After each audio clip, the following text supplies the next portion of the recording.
नमस्कार साथियों, आज हम पढ़ेंगे absolute value and distance. Hindi में इसको बोलते हैं निरपेक्ष मान और दूरी। देखिए, मैं जब आगे पढ़ाऊंगा तो उसमें केवल इंग्लिश के वर्ड ही यूज़ करूंगा, हिंदी के वर्ड यूज़ नहीं करूंगा। एक बार मैंने बता दिया आपको कि एब्सोल्यूट वैल्यू जो होता है इसको हम हिंदी में बोलते हैं निरपेक्ष मान और डिस्टेंस को बोलते हैं दूरी। ये आपको ध्यान रखना है आगे। तो देखिए, एब्सोल्यूट वैल्यू है क्या कि कोई भी नेगेटिव नंबर है तो वो पॉजिटिव कर देता है। जैसे नेगेटिव नंबर -3 है तो -3 को हम पॉजिटिव कैसे लिखेंगे, पॉजिटिव में 3 लिखेंगे। तो ये एक तरह से दूरी भी है कि ओरिजिन, जैसे जो भी ओरिजिन है 0 है तो 0 से वो एक की दूरी बताता है। ए क्या है, एक नंबर है तो वहाँ तक की दूरी बताता है। अब वो अगर ऋणात्मक है तो भी उसको धनात्मक ही बताएगा। क्यों? क्योंकि जो दूरी होती है वो कभी भी ऋणात्मक नहीं होती है। हम यूँ थोड़ी बोलते हैं कि -2 किलोमीटर चला हूँ मैं, ऐसा थोड़ी बोलेंगे अपन ऐसा बोलेंगे कि भाई 2 किलोमीटर चला। अब वो 2 किलोमीटर नेगेटिव डायरेक्शन में चला या पॉजिटिव डायरेक्शन में, कहीं पे भी चलो, लेकिन हम ऐसे ही बोलेंगे भाई 2 किलोमीटर चला। तो देखिए, आगे हम इसको डेफिनेशन भी पढ़ेंगे और ग्राफ के द्वारा बताऊंगा कि मैं कहना क्या चाह रहा हूँ। देखिए, if A is real number then the absolute value of A is, ये होती है। देखो क्या होती है कि क्या बोल रहे हैं कि यदि ए जो है एक रियल नंबर का मतलब होता है हिंदी में वास्तविक संख्या। ठीक है, तो ए जो है एक वास्तविक संख्या है तो उसका निरपेक्ष मान मतलब कि एब्सोल्यूट वैल्यू जो होगी वो क्या होगी। देखो, इसको ऐसे बताते हैं, एब्सोल्यूट वैल्यू जो होती है उसको इस तरह से बताते हैं, ये आपको याद रखना है। देखो, ए एब्सोल्यूट वैल्यू बराबर क्या होगा, ए। वो कब होगा ए, यदि ए जो है वो ग्रेटर देन और इक्वल टू क्या है, 0। और -a कब होगा, जब a की जो वैल्यू है वो लेस देन है 0 के। मतलब कि -a है तो उसको भी हम क्या लिखेंगे, -a है तो इसकी एब्सोल्यूट वैल्यू भी क्या होगी, a ही होगी। और +a है तो इसकी एब्सोल्यूट वैल्यू भी क्या होगी, a ही होगी। ये हमें याद रखना है। देखो, यहाँ पर एक ग्राफ के द्वारा मैंने बताया है, रियल लाइन है, इसको रियल लाइन बोलते हैं। इस रियल लाइन पर हमने बताया है कि जैसे यहाँ पर देखो -3 जो है, -3 की एब्सोल्यूट वैल्यू क्या होती है, 3। क्यों? क्योंकि एब्सोल्यूट वैल्यू जो होती है वो हमेशा क्या होती है, पॉजिटिव होती है। देखो, यहाँ से चले अपन, ये 0 है, 0 के बाद में 1 2 3, लेकिन ये 3 कौन सा, नेगेटिव डायरेक्शन। क्यों?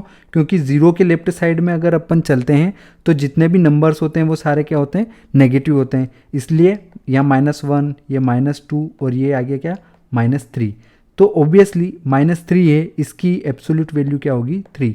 तो यहाँ से हमें क्या पता चला कि हम जो है 0 जो है ये क्या ओरिजिन है, इससे हम नेगेटिव डायरेक्शन में मतलब कि ऋणात्मक दिशा में कितने किलोमीटर चले। सपोज कर लो हम किलोमीटर में चल रहे हैं तो ये 1 किलोमीटर, फिर 2 किलोमीटर, फिर 3 किलोमीटर। अब हम यहाँ पर ये नहीं कह रहे हैं कि भाई मैं नेगेटिव डायरेक्शन में -3 किलोमीटर चला। क्यों? क्योंकि दूरी जो होती है वो हमेशा क्या होती है, पॉजिटिव। और ऐसे ही हम 5 किलोमीटर को देखते हैं। देखिए कि यहाँ से 0, फिर 1, फिर 2, फिर 3, फिर 4 और ये 5। तो 5 जो है इसकी एब्सोल्यूट वैल्यू क्या होती है, 5 ही होती है। मतलब कहने का यही हो रहा है कि जो ऋणात्मक संख्या है उसको अगर हम पॉजिटिव में कन्वर्ट कर रहे हैं, मतलब पॉजिटिव बना रहे हैं, धनात्मक बना रहे हैं, तो वही क्या है, एब्सोल्यूट वैल्यू है। ठीक है, ये बात आपको समझ में आ गई होगी। देखिए, यहाँ पर ग्राफ जो बना रखा है कि क्या होता है कि एक जो है, इस एक को हम ग्राफ पे कैसे रिप्रेजेंट करेंगे, ऐसे ही ऑब्वियसली ऐसे रिप्रेजेंट करेंगे। फिर उसके बाद -1 कहाँ जाएगा, इधर आएगा। क्यों? ऐसा इसलिए हो रहा है क्योंकि +1 जो है इसकी एब्सोल्यूट वैल्यू तो 1 ही होगी, लेकिन -1 है, इसकी एब्सोल्यूट वैल्यू क्या होगी, +1। तो इससे आप समझ सकते हैं इस ग्राफ से कि जैसे जैसे हम पॉजिटिव में बढ़ते हैं वैसे वैसे ही हम नेगेटिव में बढ़ेंगे। सिर्फ वो उसकी मिरर इमेज होगी। ये जो लाइन है इसकी मिरर इमेज क्या है, ये वाली, किस डायरेक्शन में, नेगेटिव डायरेक्शन में। देखो, एक बात और यहाँ पर आपको समझनी चाहिए कि जो भी डिजिट है, जैसे -3 है, इसकी एब्सोल्यूट वैल्यू जो है वो 3 है। और 3 जो है इसकी वैल्यू भी क्या है, 3 है।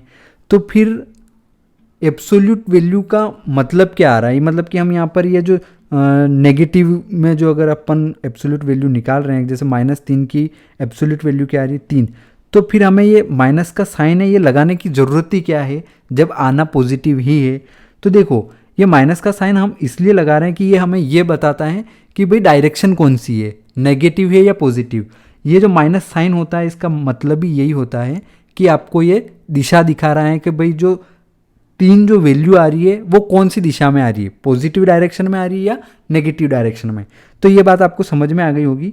देखो यहाँ पर ये जो -3 जो है इसकी एब्सोल्यूट वैल्यू ऑब्वियसली क्या है 3 है, लेकिन ये -3 जो है ये हमें ये बता रहा है कि हमें कौन सी डायरेक्शन में जाना है, नेगेटिव डायरेक्शन में। और यहाँ +5 है और एब्सोल्यूट वैल्यू लगी हुई है, तो इसका मतलब ये हो रहा है कि हमें राइट साइड में जाना है, 0 के राइट साइड में जाना है, लेकिन उसकी वैल्यू जो क्या होगी वो पॉजिटिव होगी। क्यों?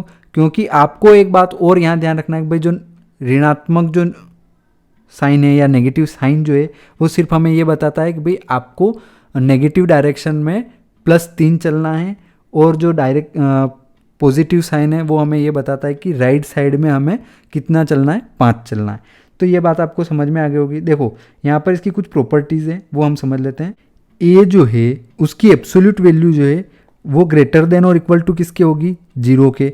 देखो एब्सोल्यूट वैल्यू या तो 0 हो सकती है या 0 से बड़ी, ऋणात्मक कभी भी नहीं हो सकती, ये हमें ध्यान रखना है। देखो यहाँ पर बता रखा है कि -3 जो है इसकी एब्सोल्यूट वैल्यू क्या आ गई, 3 आ गई, लेकिन वो क्या है ग्रेटर देन और इक्वल टू क्या है, 0 है।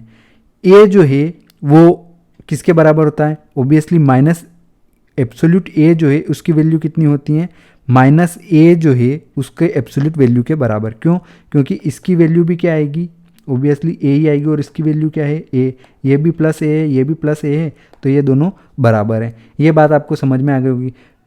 +5 की absolute value is equal to कितनी होती है, -5 की एब्सोल्यूट वैल्यू के बराबर। क्यों? क्योंकि यहाँ पर वही इसकी वैल्यू 5 है और इस -5 की वैल्यू भी क्या आएगी, 5 ही आएगी। देखो जब कोई भी 2 नंबर हैं और उनका गुणा हो रहा है, मतलब कि उनका प्रोडक्ट है a × b है, तो उनका हम क्या है और उसकी एब्सोल्यूट वैल्यू ले रखी है, तो हम उन दोनों की अलग अलग एब्सोल्यूट वैल्यू कर सकते हैं। ऐसे देखो क्या होता है कि 5 × 3 है और इसकी एब्सोल्यूट वैल्यू बराबर क्या होगी, 5 की एब्सोल्यूट वैल्यू × 3 की एब्सोल्यूट वैल्यू। देखो यहाँ पर यही बता रखा है कि -2 है, इसका गुणा काय में हो रहा है 5 में, तो -2 की जो वैल्यू आएगी एब्सोल्यूट वैल्यू में हम अगर यहाँ लिखेंगे तो क्या होगा, इसकी वैल्यू 2 होगी और ये 5 है तो 5 ही आएगी। इन दोनों का मल्टीप्लिकेशन करेंगे तो क्या आएगा, 10 आएगा। और -2 × 5 इसकी वैल्यू क्या आ रही है, -10, लेकिन एब्सोल्यूट वैल्यू जब लेंगे तो इसकी वैल्यू क्या आ रही है, 10। तो ये बात आपको समझ में आ गई होगी। इसी तरह से a/b है, तो हम इन और एब्सोल्यूट वैल्यू ले रखी है, तो हम क्या है कि दोनों का अलग अलग एब्सोल्यूट वैल्यू ले लेते हैं। जैसे ये a का एब्सोल्यूट वैल्यू और b की एब्सोल्यूट वैल्यू। देखो यहाँ पर 12/-3 है, तो इसकी वैल्यू कितनी आ रही है, -4, और यहाँ पर क्या आ रही है 12, और यहाँ पर क्या होगा 3, तो 3 4 12 तो 4, और इसकी वैल्यू भी क्या आएगी 4, तो ये 4 और ये 4 इक्वल है। तो ये बात आपको समझ में आ गई होगी कि अगर डिवाइड में है तो हम क्या करेंगे कि उनकी एब्सोल्यूट वैल्यू भी क्या कर देंगे, अलग अलग कर देंगे। ये बात आपको समझ में आ गई होगी। देखो हम एक एग्जांपल देख लेते हैं कि evaluating absolute values of numbers. देखो यहाँ पर क्या लिखा हुआ है, +3 की एब्सोल्यूट वैल्यू क्या होगी, 3 ही होगी। -3 है, इसकी एब्सोल्यूट वैल्यू क्या होगी, देखो -3 और -3, ये -3 जो है ये क्या है, ये वाला -3 है, और ऑब्वियसली हमें क्या करना है, इसको पॉजिटिव करना है, तो माइनस का साइन लगा दिया, तो ये क्या हो गया, +3 हो गया। तो आपको सिर्फ यही ध्यान रखना है कि -3 है, इसकी एब्सोल्यूट वैल्यू क्या होती है, 3 होती है। 0 की एब्सोल्यूट वैल्यू कितनी होती है, 0 ही होती है। 3 5 जो है इसकी वैल्यू क्या होगी, पॉजिटिव होगी, तो पॉजिटिव क्या वैल्यू क्या होगी इसकी, ऑब्वियसली 3 - पाई जो है इसका हम क्या लिखेंगे, पाई -3। ये बात आपको ध्यान रखना है। ऐसा क्यों हुआ, क्योंकि देखो 3 - पाई जो है इसको अगर हम पॉजिटिव करना है तो हम क्या करेंगे, माइनस का साइन लगाएंगे, तो माइनस का +3 में मल्टीप्लाई करेंगे तो ऑब्वियसली क्या आएगा -3, और माइनस का माइनस में करेंगे तो क्या आएगा +5। तो देखो यहाँ पर वही लिख रखा है पाई -3, और यहाँ पर हमने वही किया है कि एब्सोल्यूट वैल्यू जो क्या होती हैं वो पॉजिटिव होती हैं, तो पाई -3। तो ये बात आपको समझ में आ गई होगी। अब देखो distance between points on real line. देखो जो रियल लाइन है, वास्तविक संख्या रेखा है, उसके ऊपर जो दूरी है उसको हम कैसे निकालते हैं वो देखते हैं। देखो if a and b are real numbers then the distance between the point a and b on the real line is ये। देखो कोई भी रियल लाइन है, यहाँ पर ये देखो ये रियल लाइन है, इसके ऊपर एक पॉइंट a है और एक पॉइंट b है, तो इनकी जो एब्सोल्यूट वैल्यू होगी या फिर इन दोनों के बीच में जो दूरी होगी, देखो एब्सोल्यूट वैल्यू का मतलब ही दूरी होता है, और दूरी निकाल रहे हैं इसका मतलब ही ये है कि हमें एब्सोल्यूट वैल्यू निकालनी है।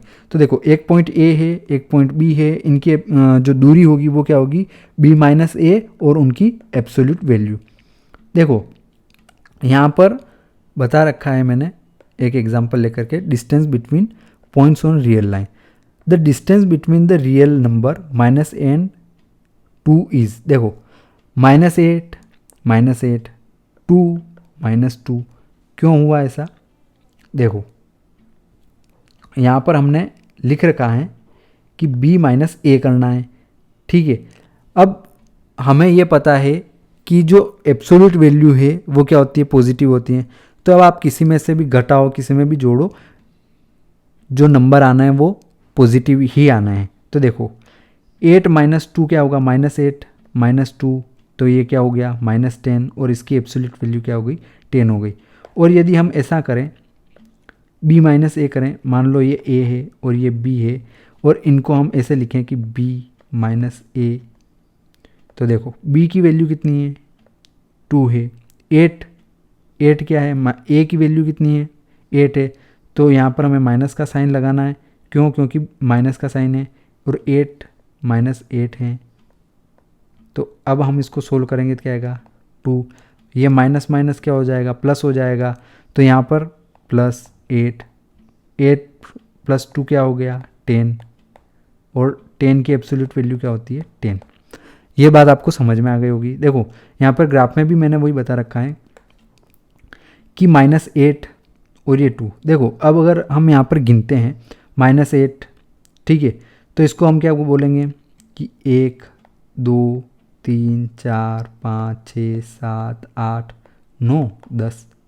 तो ये देखो यहाँ से हमें समझ में आ रहा है कि -8 और 2 के बीच की जो डिस्टेंस है वो कितनी है 10 है।